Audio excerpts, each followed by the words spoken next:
Di awal film, kita diperlihatkan perhelatan Piala Dunia ke-9 yang diadakan di Meksiko tahun 1970. Kejuaraan Piala Dunia tersebut sangat penting bagi setiap negara. Itu adalah Piala Dunia keempat bagi Pele. Pele bagaikan superstar pada kala itu. Dia selalu mengingat pesan ayahnya, yaitu untuk bermain sepak bola, kamu harus berusaha keras dan bersungguh-sungguh. Pele adalah harapan besar Brazil. Kebesaran nama Pele tersohor ke seluruh dunia, sehingga timbul beberapa ancaman tentang penculikan dan pembunuhan terhadap Pele. Namun, pada tahun itu, kondisi Pele banyak menurun. Dia bukan lagi Pele yang dulu, dia bukan lagi Pele yang kita kenal. Dia seperti kehilangan jati diri seorang Pele. Dan inilah The Documentary of Pele.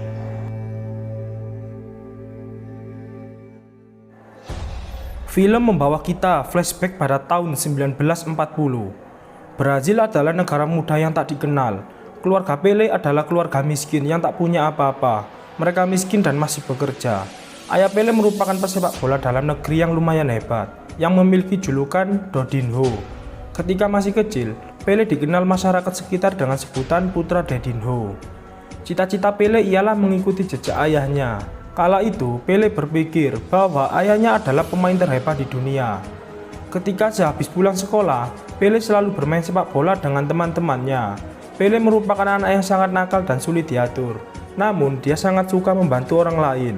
Pele sangat amat mencintai sepak bola. Ada masa dalam karir ayahnya saat beliau cedera dan klub tak mau membayarnya.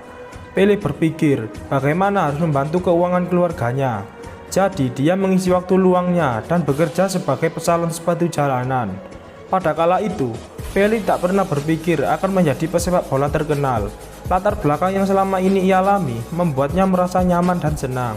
Ia tak pernah berpikir bahwa dia tidak lebih hebat dari siapapun. Namun, saat ayahnya sadar dia sangat berbakat dalam sepak bola, sang ayah sangat mendukungnya. Kemudian, membawa Pele yang kala itu masih berusia 16 tahun ke Akademi Santos FC. Dia adalah Pepe, ini orangnya. Pepe merupakan orang pertama yang bertemu Pele di Akademi Santos. Di sesi latihan pertamanya, Pele menunjukkan bakat yang luar biasa. Pele merupakan pemain baru yang datang dengan kepribadian istimewa. Dia tak takut dengan apapun. Bahkan teman setimnya merasa bahwa Pele sudah seperti pemain yang lama bermain bersama mereka. Hari-hari yang dijalani Pele bersama timnya sangat bagus dan beberapa kali memenangi kejuaraan. Selanjutnya, tanpa disangka, Pele dipanggil ikut serta dalam pergelaran Piala Dunia tahun 1958. Dengan bakat luar biasa yang ia miliki, teman-teman Pele memprediksi akan jadi sehebat apa dia kelak. Namun, saat dia dipanggil ke tim nasional, mereka semua sangat senang. Pada kala itu, Piala Dunia digelar di Swedia. Bersama tim barunya, Pele berangkat ke Swedia dengan persiapan yang matang. Itu merupakan pertama kalinya Pele meninggalkan Brazil. Setibanya di Swedia, Pele beranggapan bahwa Brazil terkenal di Eropa. Namun ternyata tidak. Banyak anak-anak yang mengerumuni Pele, menyentuh wajahnya dan kulitnya. Mereka berpikir apakah kulit hitam itu sebuah cat atau sejenisnya, sebab mereka belum pernah melihat orang berkulit hitam. Namun hal itu membuat Pele tersenyum dan sangat senang. Saat itu, Brazil tidak dikenal sebagai negara pesepak bola. Brazil sama sekali bukan tim favorit. Singkat cerita, Brazil berhasil sampai ke perempat final, di mana mereka menghadapi Wales. Pele yang saat itu masih muda banyak dikomentari oleh para wartawan bahwa ia terlalu muda dan tak cukup berpengalaman. Namun, Pele selalu memegang pesan dari ayahnya, jangan cemas dan percaya dirilah. Jika kau sudah berada di atas lapangan, maka kalian semua sama. Tidak ada yang namanya perbedaan. Pesan itu memberikan Pele sebuah semangat yang besar. Pele terus berusaha keras. Dia menerima bola, menggiring bola, mengendalikannya, menembak, kemudian mencetak gol. Para penonton bersorak dengan keras. Gol itu merupakan gol pertama Pele dan juga mengunci kemenangan Brasil atas Wales dengan skor 1-0. Kemudian, pertandingan berlanjut ke semifinal. Saat itu, Brasil menghadapi kandidat juara, musuh yang kuat yakni Prancis. Bukan namanya Pele jika berpikir akan kalah. Tanpa pikir panjang, Pele menggila dan langsung menjadi top skor dengan mencetak hat-trick dan memastikan kemenangan Brasil dengan skor 5-2. Pele bermain dengan luar biasa, meskipun masih berumur 17 tahun kala itu. Brasil yang merupakan kandidat tidak terduga tampil dengan sangat superior, dengan ganas melahap lawan-lawannya. Namun, kita flashback ke tahun 1950.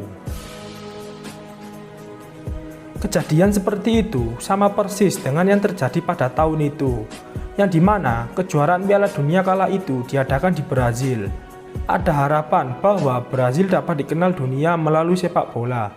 Brazil berkomitmen mencoba berbagai cara.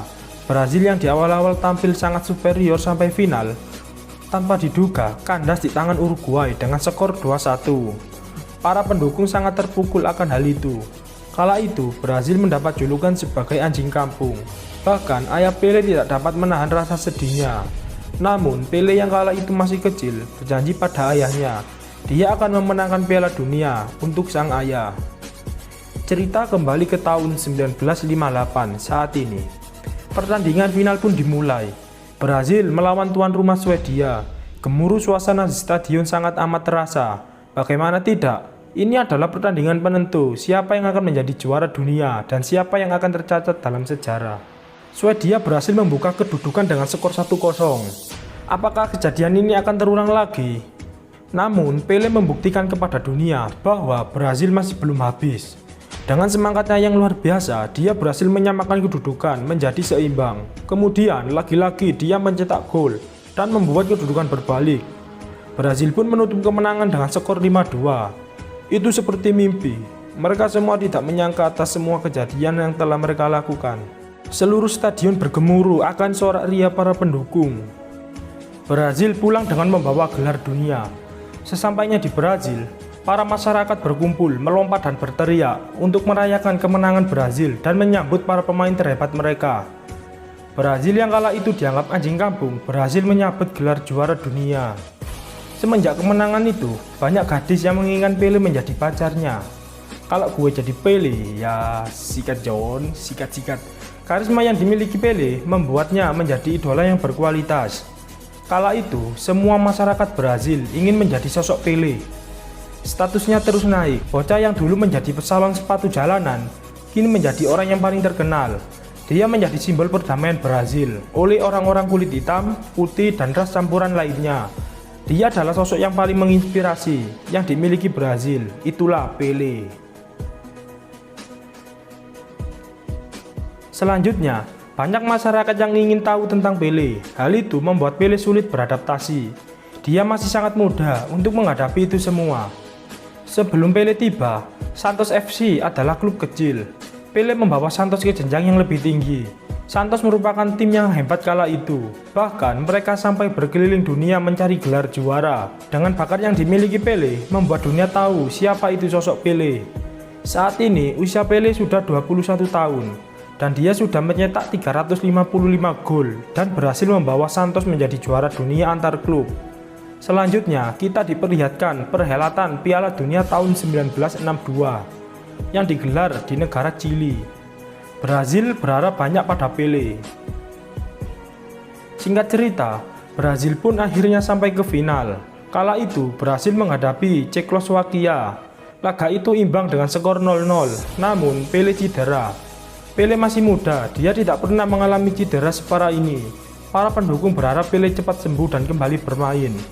Absennya Pele merupakan sebuah bencana besar bagi Brazil. Dan pengganti Pele kala itu adalah Amarildo. Pele berpesan pada Amarildo, "Ini waktunya kamu tampil, sahabatku." Akhirnya, pertandingan final antara Brazil melawan Cekoslowakia dimulai. Meskipun tanpa Pele, Brazil tampil dengan sangat superior. Sebelum bertanding, Pele sempat berpesan pada timnya, meskipun tanpa dia, Brazil tetap Brazil dan akan memenangkan kejuaraan ini. Amarildo yang kala itu mengemban amanah yang dititipkan Pele padanya, berhasil mencetak gol dan membuat Brazil juara untuk kedua kalinya. Setelah pertandingan usai, Pele mendatangi Amarildo yang saat itu sedang mandi, kemudian mengucapkan terima kasih dan memeluknya. Kemenangan itu membawa Brazil ke jenjang yang lebih tinggi lagi. Kini, Brazil sudah modern. Brazil bukan lagi negara pengekspor hasil tani, tapi negara industri, efisiensi, dan budaya.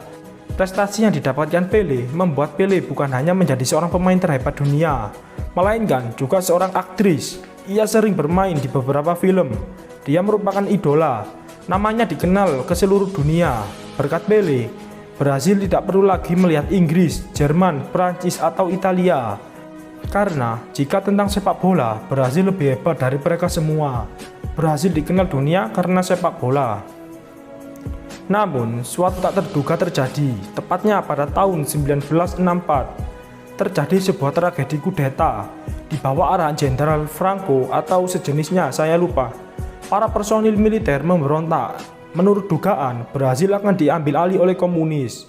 Terjadi demo besar-besaran. Kala itu, Pelé diundang partisipasi di dunia politik. Namun, Pelé menolak hal itu. Tapi sejujurnya, Pelé tak ingin terlibat itu semua. Tak selang beberapa lama, akhirnya Pelé memutuskan untuk berkeluarga dan menikah. Sang istri bernama Rosa, ini beliau. Bersama istrinya, Pelé sering keluar kota untuk memenuhi undangan, kontrak kerja, periklanan, atau bakti sosial lainnya. Meskipun begitu, Pelé tidak lupa memberi waktunya untuk keluarga. Namun, permasalahan dimulai di sini. Akibat popularitasnya yang tinggi, Pelé tidak bisa menahan godaan setan dan sempat melakukan beberapa hubungan gelap, dan istrinya mengetahui itu semua. Pelé merasa bersalah dan malu pada istrinya atas semua perbuatannya. Namun, sang istri dengan sabar menghadapi itu semua. Sungguh istri yang sangat diidamkan.